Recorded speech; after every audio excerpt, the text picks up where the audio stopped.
Hello friends, welcome to Let's Talk Psychology. Let's talk about why you feel lonely online even with 1,000 followers. Have you ever looked at your phone, surrounded by likes, messages, and notifications, and still felt completely alone?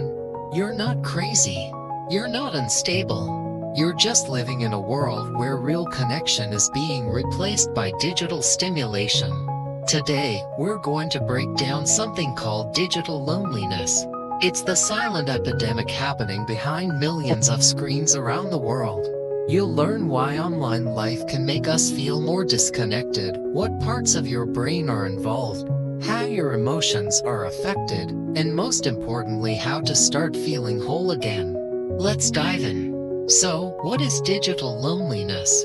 It's the feeling of isolation that comes from interacting online without receiving emotional fulfillment. It's that strange emptiness you feel after hours on your phone, even though you were technically talking to people. It's not about being completely alone. It's about feeling emotionally disconnected in a world where everything is supposed to connect us. We're not saying social media is all bad. It has power. It can build communities. It can even save lives.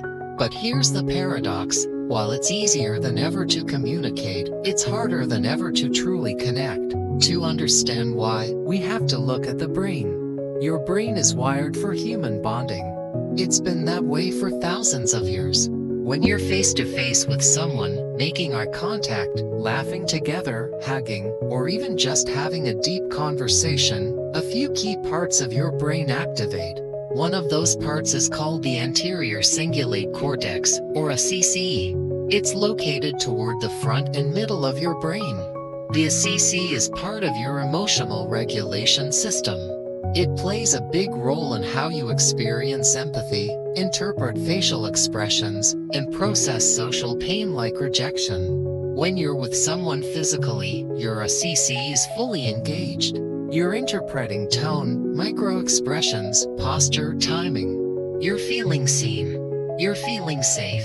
You're feeling human.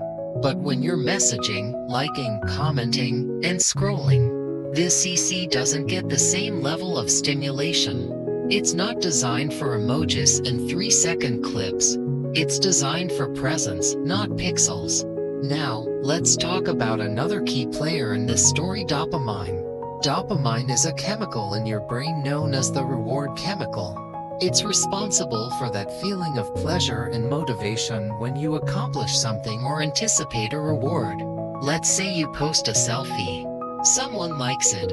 You get a dopamine hit. Then another person comments. Another hit. Your brain lights up in an area called the ventral tegmental area, or VTA. This is deep in your brain's reward system, and it reinforces behaviors you should repeat to feel good again. But here's the problem. These dopamine hits are quick, artificial, and shallow. They don't come from meaningful connection. They come from stimulation, and your brain starts to chase the stimulation like it would chase a sugar rush. What's the result? You keep scrolling, posting, checking your phone, but your emotional needs go unmet. That's why you can have 5,000 followers and still feel like nobody really knows you, because the dopamine loop is rewarding attention, not connection.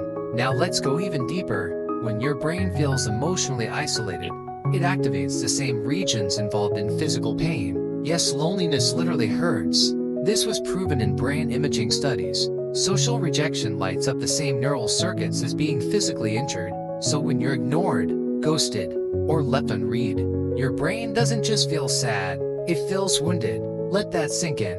This explains why Gen Z and younger millennials, who grew up entirely online, report the highest levels of loneliness and anxiety even more than older generations who had less digital access. They've been plugged in their whole lives, but never really connected.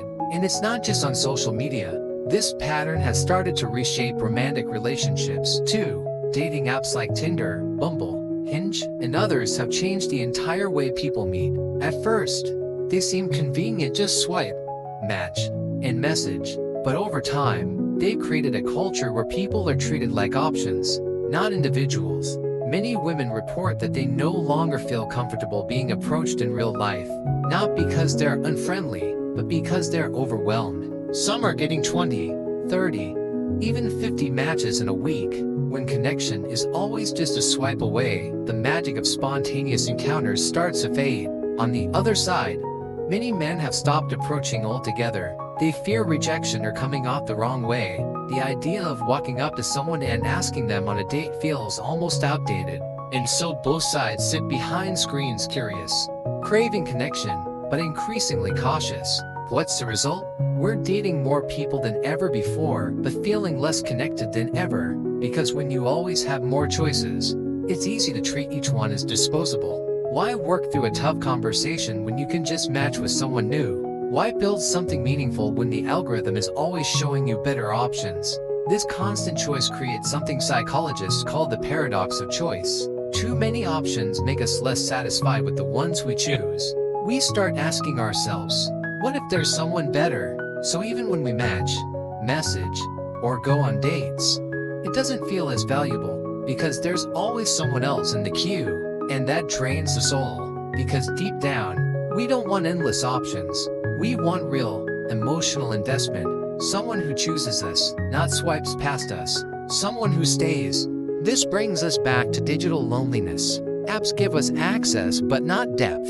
They give us quantity, not quality, and they teach us to chase validation, not vulnerability. Here's another piece of the puzzle: social comparison. Apps like Instagram, TikTok, and Snapchat turn life into a highlight reel. You're seeing other people's best moments edited, filtered, curated while comparing them to your private struggles. This creates something psychologists call compare and despair. You start feeling like everyone else is happier, more attractive, more loved, and more fulfilled than you. And the more time you spend watching them, the more invisible you feel. And this is when digital loneliness turns dangerous. It doesn't just feel bad. It can lead to depression, low self-esteem, sleep issues, and even suicidal thoughts. Because your brain starts to believe the lie. If I'm still lonely after all this, maybe it's just me. But it's not just you.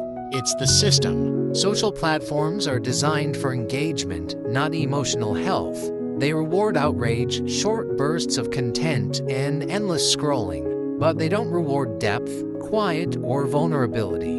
And those are the things we actually need to feel alive. So, what can you do? The first step is to understand that real connection takes effort. It takes slowing down. It takes being present.